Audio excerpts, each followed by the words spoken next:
माफ करी गलती अनेर हो गई रउआ के चिन्हे में देर हो गई। माने एवरा इहे कहत होई लोग विरोधी लोग जौन विरोधी लोग पवन सिंह के गाना आवते आवते सदमा में चल जाला लोग का जाने एवरा उठी लोग कि ना भैया जेगा टीजर लॉन्च भइल बा का बवाल टीजर बा का कहम भैया टीजर के टीजर लॉन्च ई गाना यही से गावल गइल ह कि माने टीजर लॉन्च भइल बा त ई लोग बुझ गइल कि माली गलती हो गइल बा हम नहीं करौगा आगे ना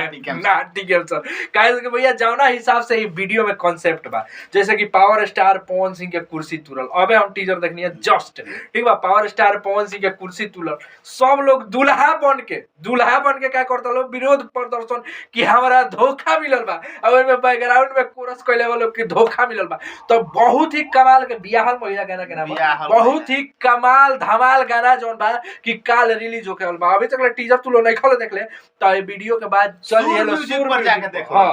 का कहें भैया गाना के बारे में सुर म्यूजिक पर जाके गाना देखो लो बहुत बढ़िया टीजर लॉन्च भइल बा काल सुबेरे 6:45 बनो आ जाई लेकिन पवन सिंह के गायकी शिल्पी राज के पवन सिंह और शिल्पी राज जब दोनों जना मिल जाओ तो कैसन कॉम्बिनेशन बनेला बहुत बढ़िया कॉम्बिनेशन बा एक से एक गाना जोन बा जोन पूरा बाजल बा आ वही में प्रियांशु सिंह म्यूजिक दे देला बा तो पूछ नहीं के नहीं प्रिंस प्रियदर्शी अभी पवन सिंह के साथे कहर मचैला ही बड़न तले एगो औरी कहर जोन बा कि तैयार हो चुकल बा आ ऊ आ गइल बा कहां काल रिलीज होई जगह पे आ गइल बा एगो औरी कहर एगो तो भाई अल्लू अर्जुन हनी सिंह बादशाह बड़का हिंदी के सुपरस्टार मिल के जोन बा के उ नहीं खेल पिछाड़त लेकिन ई जोन गाना बा यू ओकरो से धमाल होखे वाला बा माने काहे रूसेलू ई सब जोन गाना बा ओकरा के टक्कर देवे वाला बा पवन सिंह आ एगो हमरा बात समझ में नहीं आवत कि पवन सिंह खाली बियाहल महिला काहे रूसेलू अपना राजा जी के दिलवा काहे तोड़त रुए जान खाली फैमिली मैटर यही में अधूरा फैमिली मैटर ये से कि जानत रहू कि औरत के दर्द गावत रहनु अच्छा औरत के दर्द पवन सिंह अरे औरत के दर्द पवन सिंह समझेलो ठीक बा तू लोग वीडियो पर कमेंट बहुत खतरनाक आवल बा त लोग बता दी कि पवन सिंह के गाना जोन बाकी काल सुबेरे सुर म्यूजिक से रिलीज होके वाला बा जोन गाना के नाम बा बियाहल महिला पवन सिंह शिल्पी राज पल्लवी सिंह में पवन सिंह के साथे नजर आवे वाला बड़ी म्यूजिक देले बड़ा Priyanshu Singh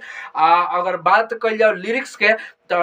all time favourite एवरा favourite चला प्रिंस प्रियदर्शी आ गाना सुर म्यूजिक से रिलीज होकर बहुत बवाल कॉन्सेप्ट बहुत कमाल कॉन्सेप्ट अगर तू लोग टीजर देख पालो टीजर देख के समझ में आ जाए कि एमें दूल्हा आ कोनो बियाहल महिला जौन की झगड़ा कइले बिया एने ओने की धोखा मिलल बा जैसे कि उ भागतारी शुरुआते में उ भागतारी आई पिठियावत लो तो एकर मतलब भइल कि भाई उनकरा से शादी करे के बा लेकिन उ ऑलरेडी बियाहल बाड़ी आ प्यार उनकरा से हो गइल बा एमे अगुआ के दोस्त बा अगुआ कुछ पैसा लेके करा देला बाप कल सवेरे 6:45 पता लगी चले हमने का मिलता है ब्रेक के बाद चैनल के सब्सक्राइब कर लो वीडियो के लाइक कर लो मिलता है अगला वीडियो में तब तक खाती है।